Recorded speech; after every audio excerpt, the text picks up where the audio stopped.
우리가 앞 1, 2, 3단원에서 1학년 때 배웠던 내용을 좀 더 깊이 있게 설명을 드렸었는데요. 이번 1차 부등식 단원도 1학년 때 배웠던 내용과 비슷합니다. 좀 더 깊이 있게 생각을 해보는 시간입니다. 1학년 때 등식에 대해서 배웠습니다. 등식은 등호를 사용하여 나타낸 식이라고 배웠는데, 이번 단원의 부등식은 등식과 거의 똑같습니다. 다른 점은 등식에서는 등호를 사용한다는 것, 부등식에서는 부등호를 사용한다는 것 말고는 나머지는 거의 똑같죠. 우리가 1학년 때 등식을 배웠고, 등식은 항등식과 방정식으로 나누어져 있다고 설명을 드렸었는데, 내용을 잘 모르면 1학년 등식을 다시 한번 찾아서 공부를 해야 됩니다. 그러면은 등식처럼 부등식도 이렇게 두 가지가 있는 것 아니에요? 라고 생각할 수 있는데, 맞습니다. 부등식도 항등식, 방정식처럼 두 가지가 존재하죠. 하나는 항상 참이 되는 부등식과 어떤 경우에만 참이 되는 부등식이 두 개가 따로 있죠. 요거는 고등학교 때 배웁니다. 이거는 지금 배우는 거죠. 그래서 부등식 정의를 꼭 기억을 해 주시고, 부등식의 표현도 1학년 때 배웠죠. x가 a보다 크다, 초과이다. x가 a보다 작다, 미만이다. 이렇게 부등호가 네 가지가 있는데, 이거를 어떻게 읽는지까지도 잘 알아야 되겠습니다. 그리고 등식의 해를 구하는 것처럼 부등식도 해를 구하게 되는데, 부등식을 참이 되게 하는 x값을 부등식의 해라고 합니다. 등식이랑 거의 똑같죠? 그 다음에 부등식을 푼다는 얘기는 부등식의 해를 모두 구하는 것. x가 세모라는 어떤 해를 가지고 있다면은 그것 하나만을 해로 갖는 것인데, 부등식에서는 만약에 세모보다 크다고 하면은 해가 여러 개인 거죠. 예를 들어서 등식에서 x는 1이 해라면 x는 1 하나만을 해로 갖는데, 부등식에서 x가 1보다 크다고 한다면 x는 2, 3, 4 이런 것들이 모두 다 해가 될 수가 있겠죠. 이런 차이점 말고는 등식과 부등식은 거의 똑같습니다. 풀이 방법도 거의 똑같습니다. 풀이 방법은 뒤에 조금 더 설명을 합니다. 부등식의 성질도 등식의 성질과 거의 똑같습니다. 등식의 성질 기억나는지 모르겠네요. 이것도 중요한 내용이기 때문에 등식의 성질도 공부를 꼭 하고 영상을 보시기 바랍니다. 등식의 성질과 부등식의 성질은 거의 똑같습니다. 나머지는 다 똑같고, 하나만 다른데 양변에 음수를 곱하거나 나누면 부등호 방향이 바뀐다. 이거 하나만 달라집니다. 부등식에서 부등식의 양변에 똑같은 수를 더해도 똑같은 수를 빼도 부등식은 변화가 없고요.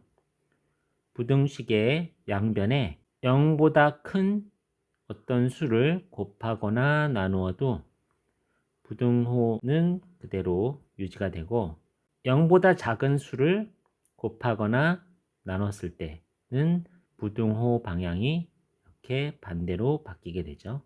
이거 하나 중요한 내용, 이거 하나만 기억을 하고 나머지는 등식의 성질과 같습니다.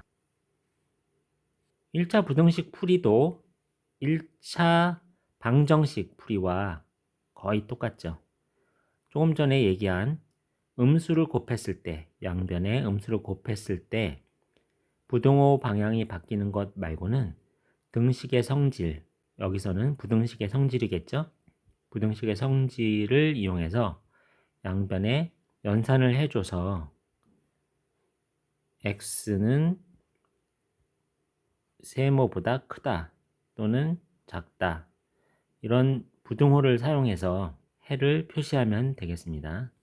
보통 1차 부등식은 부등식의 모든 항을 좌변으로 이항하여 정리한 식을 1차 부등식이라고 하죠. 여기 얘가 있는데 3x-6 이 모든 식들을 다 좌변에 놓고 부등호를 놓고 0 이런 꼴을 보통 1차 부등식이라고 합니다. 이렇지 않아도 사실은 1차 부등식일 수 있는데 그래도 통일성 있게 정리해서 보여주면 좋겠죠. 1차 부등식 풀이하는 방법도 1차 방정식 풀이 방법과 똑같습니다. 개수가 소수 또는 분수이면 양변에 적당한 수를 곱하거나 나눠서 개수를 정수로 바꾸죠. 개수가 소수나 분수이면 계산이 복잡해지기 때문에 정수로 만들어주면 계산이 편해집니다. 그 다음에 괄호가 있으면 괄호를 풀고 항의 합으로 정리를 합니다. X항은 좌변으로, 상수항은 우변으로 정리하고 그러면은 이런 꼴이 나타나겠죠. 그래서 A로 양변을 나누면 되는데 아까 얘기한 것처럼 음수로 나눌 경우 A가 음수일 경우에는 부등호 방향이 바뀐다는 거 중요하니까 잊어버리면 안 됩니다. 처음에 계산할 때는 이게 좀 헷갈려서 빼먹는 경우들이 많은데 여러 번 연습하다 보면 익숙해져서 실수를 안 하게 됩니다. 여기 부등식의 예를 한번 보시겠습니다. x-3은 2x보다 크다라는 일반적인 1차 부등식이 있습니다.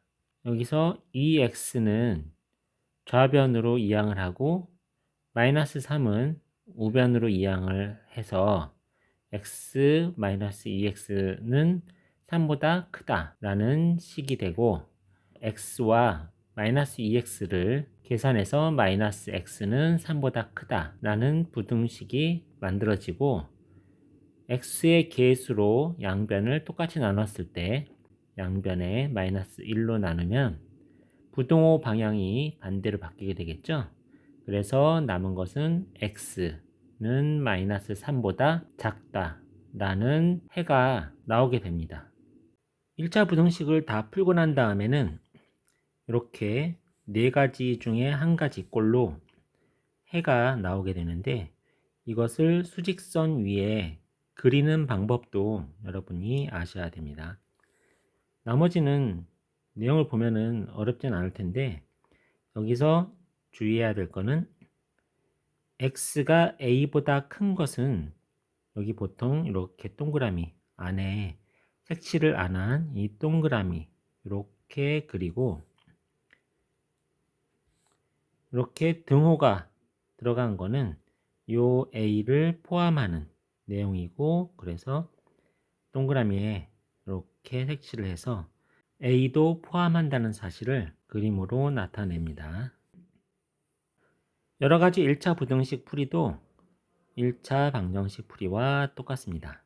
괄호가 있을 때, 개수가 소수일 때, 개수가 분수일 때, 개수가 문자일 때, 문자일 때는 개수가 0보다 작으면 부등호 방향을 바꾼다는 거 또 한 번 강조드립니다. 그리고 부등식 해가 주어졌는데 주어진 식과 부등호 방향이 반대라면은 이거는 개수가 마이너스라서 마이너스를 곱한 거에 되겠죠.